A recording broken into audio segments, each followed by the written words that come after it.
नमस्कार, आप देख रहे हैं एनएन न्यूज़ और मैं हूं आपके साथ अहसन ज़िया। बिहार अभी कोरोना महामारी की मार झेल करके उभरी नहीं है जब तक कि मानसून की एंट्री होती है और आसमान से आफत बरसना शुरू हो जाता है।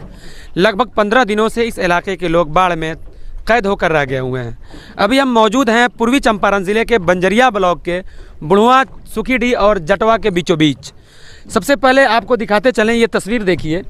जिधर आप नज़र डालें पानी ही पानी दिखाई देगी, इधर आप नज़र डालें तो पानी ही पानी है।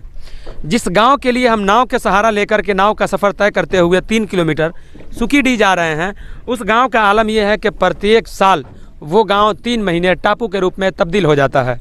उस गांव में किसी तरह की कोई व्यवस्था नहीं है, ना स्वास्थ्य व्यवस्था है और ना किसी तरह का कोई साधन है। ना ही उनको सहारा, उनके लिए सहारा रहता है और ना ही एक साधन है।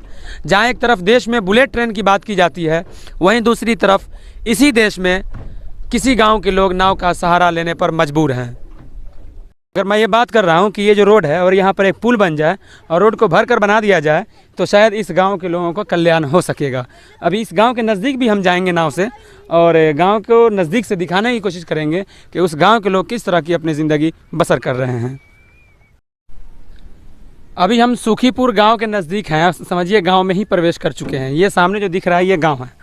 नाव के सहारे हम लगभग 4 किलोमीटर से दूरी सफ़र तय करते हुए यहाँ आ रहे हैं।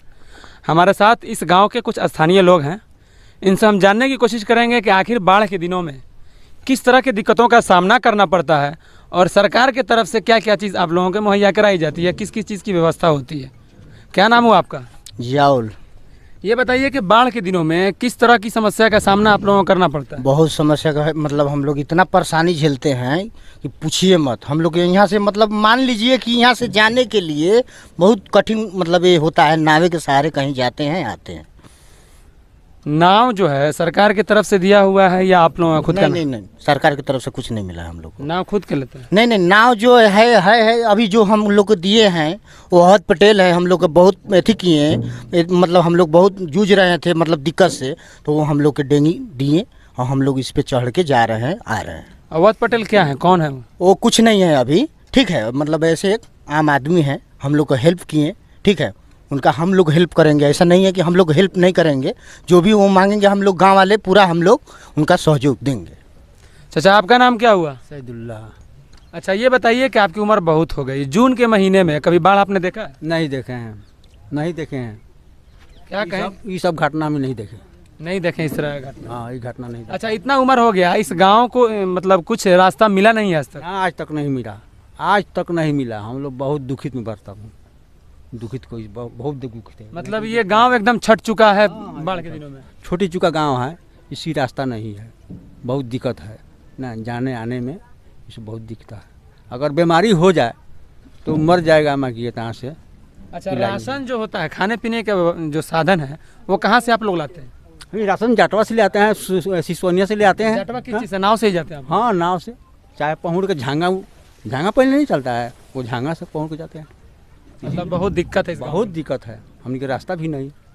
आप देख सकते हैं कि ये गांव जो है एकदम टापू के रूप में है और इस गांव के लोगों को यहाँ से निकलने का कोई रास्ता नहीं है। ये सामने ये रोड है, यही रोड जटवा जाती है, जो बीच में हमने दिखाया आपको कि वो नासी है, वहाँ पर किसी तरह का कोई पुल नहीं बनाया गया। अगर वहाँ पर पुल होता तो शायद इस गाँव के लोगों को निकलने की कोई साधन हो सकता। आखिरकार उस गांव में हम पहुंच चुके हैं जो गांव बरसात के दिनों में टापू के रूप में तब्दील हो जाता है। ये गांव रोहिनिया पंचायत का वार्ड नंबर 10 सुखीडीह गांव कहलाता है। हालांकि भले ही एक वार्ड हो मगर एक गांव भी है, क्योंकि इस गांव से दूसरे गांव की दूरी लगभग 2, 3, 4 किलोमीटर की दूरी होती है और ये गांव बरसात के दिनों में टापू बनकर रह जाता है। चारों तरफ गाँव के चारों तरफ पानी ही पानी है, मगर गाँव के अंदर क्या हाल है वो चीज़ भी आपको हम दिखाने की कोशिश करेंगे। ये रोड देखिए, गाँव का मेन रोड है। इस रोड का हाल देखिए कि पैदल भी कोई नहीं निकल सकता है, मगर यहाँ के जो स्थानीय जनप्रतिनिधि हैं, चाहे वो मुखिया हों चाहे जो भी जनप्रतिनिधि हों, इस गांव के लोगों को इस गांव के लोगों की जो समस्या है वो उनको दिखाई नहीं देती है, उनकी आंखों पर पट्टी है। मगर यहाँ के स्थानीय लोगों से हम जानने की कोशिश करेंगे कि आखिर इनके साथ इस तरह का सौतेलापन व्यवहार क्यों किया जाता है। आपका नाम क्या हुआ चाचा? मेरा नाम शेख यूसुफ है। इसको छोड़ दीजिए, हाँ बोलिए। क्या आखिर इस तरह का व्यवहार आप लोगों के साथ क्यों किया जाता है? व्यवहार नहीं है सही, नेता जो जीत जाता है, जो भाग जाता है, ये हम लोग का लार बुतला देता है। दूसरा क्या कहेंगे? जो आता है सब शैम्पुल झाड़ रहा है, दिखा रहा है सब कोई, माने हम लोग को कोई देखने वाला नहीं है। आता है, देख लिया, वोट ले लिया, चला गया, माजा मार लिया, हम लोग ठोकरा रहे हैं नाला में। ऐसा ही होना चाहिए हम लोग के। अच्छा, बाढ़ के दिनों में, बाढ़ जब आती है तो उस समय किस तरह के परेशानी का सामना आप करते हैं? परेशानी तो वही होता है जब हम लोग जाने का कोई साधन नहीं होता है, जो डेंगी डांगा नहीं है, अब क्या कर, डूबते इसी में धंस जाते हैं हम लोग। अच्छा, आपके गांव में जो अभी नाव है, जिस नाव से हम आए हैं, हाँ। वो नाव सरकार की तरफ से या किसी को दिया? किसी का? सरकार का नहीं है, वो एगो कोई आदमी दिया है, अवध पटेल का आदमी दिया है, उसी का है डेंगी।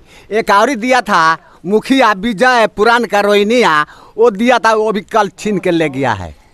वो भी ले गया। क्यों छीन कर लेकर चले? अब हम क्या जानते काहे छीन के ले, कोनो हम तो शहरदार नहीं है, उसमें गलती के सही, जिसका सामान था वो ले गया। अब देवे चाहे ना दिया, सभी मुखिया ही बात, सभी कहती है बात। और भी यहाँ पर लोग हैं, उनसे भी हम जानने, आइएगा थोड़ा यहाँ पे, इनसे भी हम जानने की कोशिश करेंगे कि आखिर ये गांव जो है बंजरिया ब्लॉक का एकमात्र ऐसा गांव है जो किसी भी गांव से जुड़ा हुआ नहीं है, और ये गांव एकदम सभी गांवों से कट जाता है। बाढ़ के दिनों में सभी गांव से ये कट जाता है। हाँ, कट जाता है। और गांव के अंदर किसी तरह का कोई काम नहीं हुआ है। कोई काम नहीं हुआ, देख लीजिए आपके सामने है सब। ये नाला तो बना हुआ है, नाला बना हुआ, देखिए कितना टूटा हुआ है। देखिए ना, देखिए क्या, फोटो देख लीजिए। नाला हम देखे थे, कवरेज भी किए थे, न्यूज़ चलाए थे इस जी नाले का। हाँ, उसके बाद से काम नहीं हुआ। नहीं कुछ भी नहीं हुआ है, कुछ भी नहीं हुआ है। कितना नंबर वार्ड है ये 10 नंबर वार्ड है, कौन पंचायत है? रोहिनिया रोहनिया पंचायत का वार्ड नंबर 10 है। जी। और जो चारों तरफ से घिर जाता है पानी से, मगर बाढ़ के दिनों में हम लोग के रास्ता नहीं है जाने के लिए कहीं पर। इधर भी देखिए सड़क भी बना, कोई भी है, आप नहीं चल सकते हैं, साइकिल से भी नहीं जा सकते। इलेक्शन के टाइम में नेता लोग आते हैं तो वहाँ नासी में पुल बनाने की बात आप लोग कभी नहीं किए हैं? सब काम का होता है, बोल रहा है इलेक्शन टाइम में बोलते हैं जो हम पुल लगा के देंगे, ये लगा के देंगे, ये सड़क बना देंगे, कोई नहीं ये सुनता है। कोई नहीं सुनता है। जी, कोई नहीं सुनता है, मगर आ करके और बरगला करके चले जाते हैं। अपना मतलब निकल गया, फिर तुम के वहाँ अपना मतलब निकल गया, बस ओकरा बाद से कोई मतलब नहीं होता है लोग के।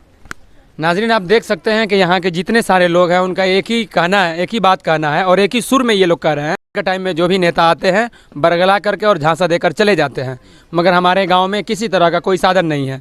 एक शख्स ने ये भी कहा कि यहाँ के जो वर्तमान में मुखिया हैं, विजय जो नाम है रोहनिया पंचायत का, वो एक नाव इस गांव के लिए मुहैया कराए थे, मगर वो कल उस नाव को लेकर यहाँ से चले गए हैं।